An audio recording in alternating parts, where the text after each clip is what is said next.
രാവിലെ തന്നെ മുറ്റത്തോട്ട് ഇറങ്ങി ഇതേപോലെ പച്ചക്കറി തോട്ടവും കാര്യങ്ങളൊക്കെ ഉണ്ടെന്നുണ്ടെങ്കിൽ അവിടെ നിന്ന് കിട്ടുന്ന ഐറ്റംസൊക്കെ പറിച്ചെടുത്ത് അന്നത്തെ കറിക്ക് വേണ്ടിയിട്ട് യൂസ് ചെയ്യുക എന്ന് പറയുന്ന ഒരു സന്തോഷമുള്ള കാര്യമാണ്. പക്ഷേ ഇതിന് വേണ്ടിയിട്ട് മെനക്കെടുക എന്ന് പറയുന്നത് ഇച്ചിരി ടാസ്ക് പിടിച്ച പരിപാടിയാണ്. ഇതൊക്കെ നടലും നനയ്ക്കലും അതിന് രോഗങ്ങൾ വരാതെ സംരക്ഷിക്കലും ഒക്കെ ഇത്തിരി ബുദ്ധിമുട്ടുള്ള കാര്യമാണ് കേട്ടോ. അതിൽ തന്നെ അധികം ബുദ്ധിമുട്ടാതെ നമുക്ക് നടാൻ പറ്റുന്ന 2 ഐറ്റമാണ് പയറും ചീരയെന്ന് എനിക്ക് തോന്നിയിട്ടുണ്ട്. 2 സംഭവം ഇവിടെ ഉണ്ട് കേട്ടോ. അധികം കഷ്ടപ്പാടൊന്നും ഇല്ലാണ്ട് അത് വളർന്നോളും. പക്ഷേ മഴ വന്നു കഴിഞ്ഞാൽ പണി കിട്ടും. കാരണം പുഴു എവിടെ നിന്നാണ് കയറുന്നതെന്ന് പറയാൻ പറ്റത്തില്ല. പയറിനെയൊന്നും അധികം വളരാൻ നമുക്ക് നിർത്താൻ പറ്റില്ല കേട്ടോ. മഴ പെയ്താൽ പെട്ടെന്ന് തന്നെ പറിച്ചെടുക്കേണ്ടി വരും. ഇത് മീറ്റർ പയറാണ് കേട്ടോ. അത്യാവശ്യം നല്ല രീതിക്ക് വളരുന്ന ഒരു ടൈപ്പാണ്. പക്ഷേ ഇന്ന് ഞാൻ ചെറിയ പയറും പറിച്ചിട്ടുണ്ട്. ഇത്രയും മതി ഒരു നേരത്തെ നമ്മുടെ തോരന് വേണ്ടിയിട്ട്. അപ്പോൾ ഞാൻ പറഞ്ഞില്ലേ പുഴുവും കാര്യങ്ങളൊക്കെ കയറുന്നുണ്ടെന്ന് കണ്ടോ. മഴ പെയ്തു കഴിഞ്ഞാൽ ഇതാണ് അവസ്ഥ.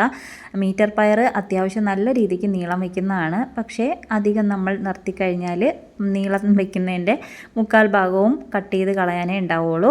അതുകൊണ്ട് നമുക്ക് പെട്ടെന്ന് തന്നെ ഈ പയറിനെ അരിഞ്ഞെടുക്കാം. അധികം മുറ്റാത്ത പയറായതുകൊണ്ട് അരിയാൻ ഭയങ്കര ഈസിയാണ് കേട്ടോ. കഴിക്കാനും നല്ല ടേസ്റ്റാണ്. അപ്പോൾ ഇതിൻ്റെ കൂട്ടത്തിൽ ഒരു സവാളയും കുറച്ച് പച്ചമുളകും കാര്യങ്ങളും ഒക്കെ ഇട്ട് നമുക്ക് ഒന്ന് സെറ്റാക്കിയെടുക്കാം.